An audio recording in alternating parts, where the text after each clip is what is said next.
everybody. So I'm just going to review with you today some of the sentence structure of sign language, some colors, how to respond to how are you. If you need to watch it again and watch it slowly, definitely do that. I hope that you are doing well, and I hope that your family is well. Make sure you're taking care of yourself, eating healthy, having a nice balance of work to life. Make sure you're trying to stay motivated with whatever you need to get done, but also taking this time just to make the most of what time we have. So, to begin, we know that there's the 5 parameters of sign language that you guys need to pay attention to as you're learning this language. You need to pay attention to your hand shape, your movement, the location of the sign, palm orientation, and your facial expressions, which add your grammar. To respond to the question, how are you? How are you? You might say, properly in sign language, I, fine, I. But we don't always sign or speak the way that is proper, such as I'm using so or in my speech, but when I would write, I wouldn't put so at the beginning of a sentence, or if I'm typing, I wouldn't add in my literary work unless it was for dramatic effect. But you don't want to begin sentences or sign sentences that way. So the proper way to say it, how you, I'm fine, I, or I fine, you, you. So I put my eyebrows up and I'm tilting my head, showing that I'm asking a question. Just a simple tilt of the head in sign language can show sentence structure, sentence grammar, whether you're making a statement or whether you're asking a question. So where, I've got my eyebrows down. Where, if I'm asking that question, the example from the book was library where? Library where?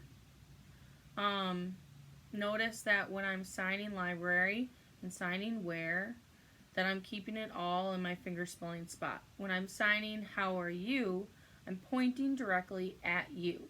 If I'm asking someone over there, how are you, I point at them. So that pointing is a reference. Instead of using the or he and she, I'm pointing to show that I'm referencing the or he or she or it. So in space, I need to set up my space that I'm referencing or pointing to who I'm talking to, or I could set up in space, let's say I set up 2 people, this person and this person, her and him. I've set them up in space, and I don't have to keep saying their name or signing who it is I'm talking about. I can just reference back to that space that I've made, and I'm actually talking about that person. So now let's get into some description about someone. We've got the question, how are you? You can say, I'm fine, I'm good. Good, again, we've got that kind of like nice. It moves over here. I've got my hand like this. So not like this for thank you. That would be thank you where it's vertical. I've got it horizontally. Good. And bad starts off just like good, but I throw it down. Bad. Bad. So good comes right in. Good. Good. Again, naturally, people might just say good. They might not add that second hand. They might just say good or good. Thank you. A lot of times in sign language, good and thank you are kind of synonymous. You might mix good and thank you up. But the proper, correct way to sign thank you is touching your chin, right like that, touching your chin and going out, thank you, thank you. And that is also directional. So thank you all, thank you. Good, good, bad. So I'm starting off like I'm going to say good, but instead of going down to good, I say bad. So good, bad. Fine, happy, happy, excited. That's like excited as in I'm thrilled. I'm so excited about something. Excited is in I'm anticipating something. That's, I can't wait. I'm excited. I can't wait. So again, in sign language, I'm looking for the meaning. Make sure that you're reading the definition of the words you're signing and not just saying, oh, that's the sign for excited. Well, there's many different interpretations of that word and what it might mean, and that might change the sign that you choose when you're studying or learning this language. So, we've got, how are you? I'm good, bad, happy, sad. Typically anything down will be negative and anything up will be positive. Remember from Switched at Birth, Daphne.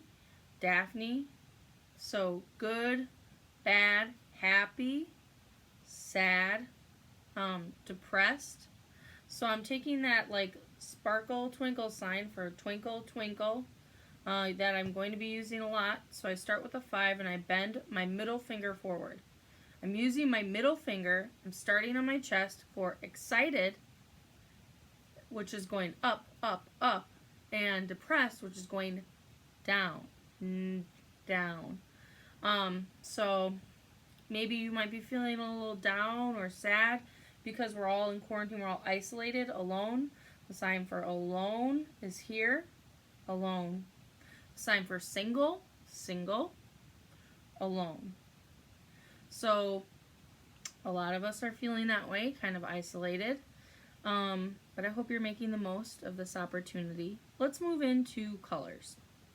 So red can be signed 2 ways. Usually you reference the lips.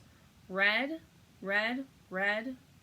Or some people use letter R and sign red. That's more of an English way, red. So red, red. Pink, people too usually use the P. And they touch with that middle finger, pink, pink. Right on the lips, pink. Yellow, yellow. If I put it down here and I add 2 hands, play, play. Yellow, play. Blue, for my last name, blue, which is something I showed you guys the first day. I don't know if you remember, blue. Green, green. Brown, there's a couple different ways to sign brown. You can sign brown. Usually that's referring to chocolate or food, for brown chocolate. You can also sign brown like this. Well, brown or BR, BR. That's one way I've seen it. Brown, brown. Most of the time I've ever seen anyone sign brown, it's brown. Brown, tan, brown, tan, tan referring to more like skin color is tan. So black, black also referring to a black person. It goes straight across your brow. So it looks similar to the sign for summer where you bend the finger, but it also can go straight across the brow, which I think could be in relation to summer you get tan. It also could be that back then they wore a black brim hat. What they also wore was when this language was being developed a long time ago, when Thomas Gallaudet and Abbe de la Paix were developing this language with other French people, they wore these big white puffy shirts, or they would have a white puffy shirt with a black brim hat. So the sign black could come from that black brim, and white coming from the white shirt that people would wear. So white person, you throw it up on the face. A white person. A black person, you could sign that. It's totally up to you. Again, let's see. We've got pink, red or red, red, purple, purple, yellow. Notice it's like a wagging. And I do it purple, yellow, gray. Gray, I've seen gray. I've seen like gray. Well, that's a sign, whatever. But usually gray. Like it's not quite one thing. It's not quite clear. It's not a clear cut thing. It's kind of a gray area. Gray. Orange is the same. Just like in English, how it's orange and orange, the food and the color. Orange is also the sign for the fruit orange. Orange and orange. And then we have close, clothes, hat. So nice orange clothes. Or shirt, you, nice. Oh, clean. I signed clean, not nice. Nice, clean. So if I add that repetition, I turn it into a verb. So I just want to sign it one time for nice, 2 times for clean. I'm showing that it needs to be cleaned, or it is clean. There's lots of different slang that we can use and get into, and there's lots of deaf idioms that we'll get into later. I'll also post those videos. I also encourage you to look up deaf idioms online. Idioms are like, it's raining cats and dogs. So it's not literally raining cats and dogs, but figuratively it is. Just like we have idioms in English, we have idioms in sign language as well. For example, train gone. Train gone is the same as like you missed it. Like, too bad you missed it. So that's just some colors. You can rewatch this video to review the colors. You can also look up some fun kid videos if you want to do it that way. Any way you want to learn sign language, it's up to you.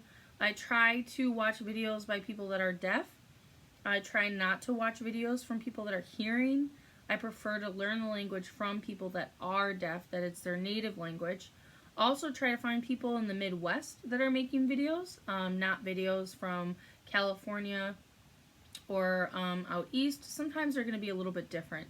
Usually anything from Gallaudet will be like the heart of the language, where they're deciding things about sign language. But you'll notice from Gallaudet, which is on the East Coast, out to California on the West Coast, the signs change. The way people sign things might change. They might be similar, but there just might be a few differences. So pay attention to that as you're learning. And thank you for watching.